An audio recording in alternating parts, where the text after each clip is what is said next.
What's up, guys? Welcome back to Rep by Rep, where we tell the stories behind the fitness equipment brands that shape our gyms today. I'm your host Pedro, and today we're diving into the company that's been humbling gym goers for over 4 decades.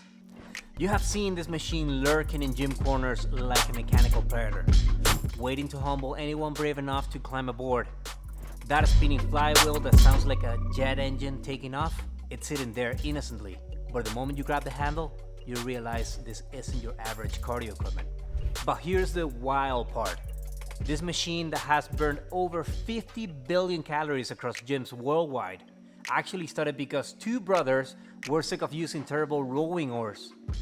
Today we're uncovering how Dick and Pete Dreisigacre went from Olympic hopefuls to accidentally creating the most dominating rowing machine company in the world.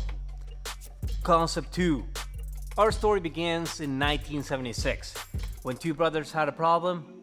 Dick, a Princeton engineering graduate and certified genius, and his brother Pete, a future doctor and equally smart guy, wanted to make the 1976 Olympics in rowing. Crazy goal, right? But there was one massive issue. The equipment sucked. We're talking wooden oars that were heavier than boat anchors. These guys were training for the Olympics with gear that belonged to a marine museum. So, Dick looked at this situation with his engineering brain and said, absolutely not. I'm fixing this myself. So he started Dreisigacre Oars in 1976, working out of his parents' garage because apparently every legendary company needs a garage origin story. And here's where it gets interesting. Dick went full NASA mode and started experimenting with carbon fiber. In 1976, this stuff was basically alien technology.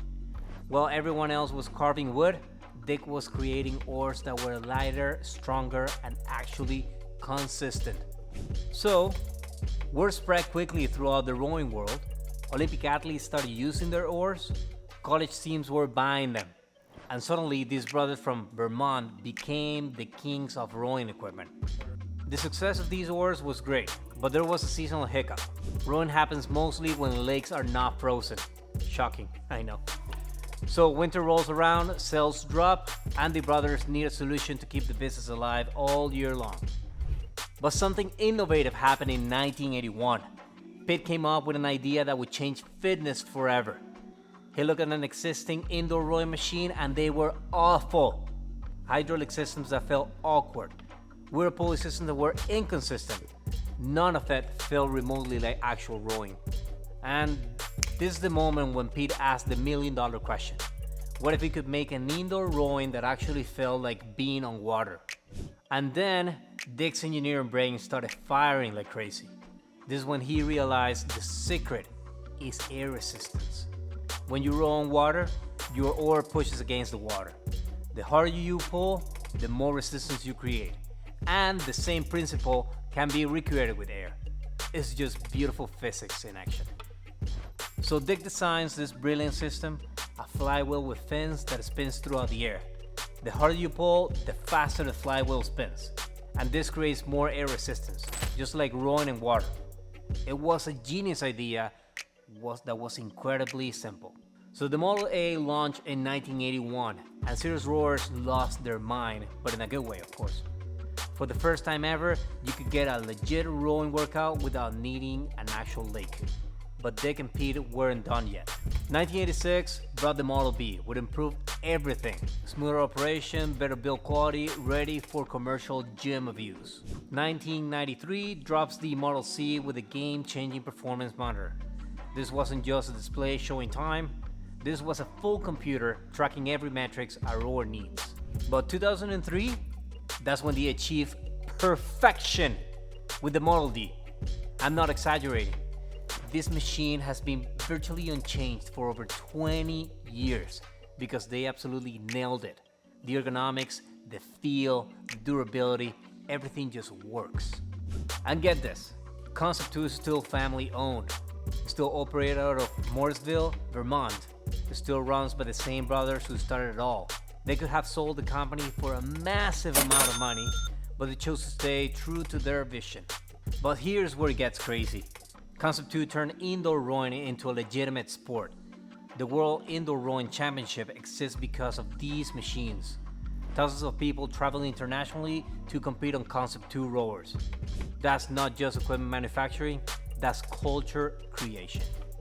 And speaking of competition, the current 2 kilometers world record sits at 5 minutes and 38 seconds for men and 6 minutes and 21 seconds for women. To put it in context, most people would sacrifice their whole life rowing and haven't been able to break the 7 minutes mark. These records represent an absolute pinnacle of human rowing performance, all measured on Concept 2. Then CrossFit happened, and Concept 2 rowers went from niche rowing equipment to mainstream machines. CrossFit needed durable cardio equipment that could handle high-intensity abuse, and Concept 2 machines were perfect for the job. Now you cannot walk into a CrossFit gym without seeing lines of these machines ready to push you to your breaking point. The 2K row test became a rite of passage. Sub 7 minutes for men, sub 8 minutes for women. You hit those times and you have officially earned your rowing stripes. CrossFit competitions started featuring rowing events, and suddenly millions of people who'd never touched an oar were experiencing the unique training that only a Concept 2 can deliver. This success with rowers led to more expansion. They created the skier that simulates Nordic skiing and the biker that brings the same precision for cycling. And of course, they still make the same oars that started it all. Think about this. 2 brothers frustrated with a bad oars accidentally created the most iconic piece of cardio equipment in history. The Model D sitting in your gym is essentially unchanged from 2003 because it was perfect. How many companies can claim that level of confidence?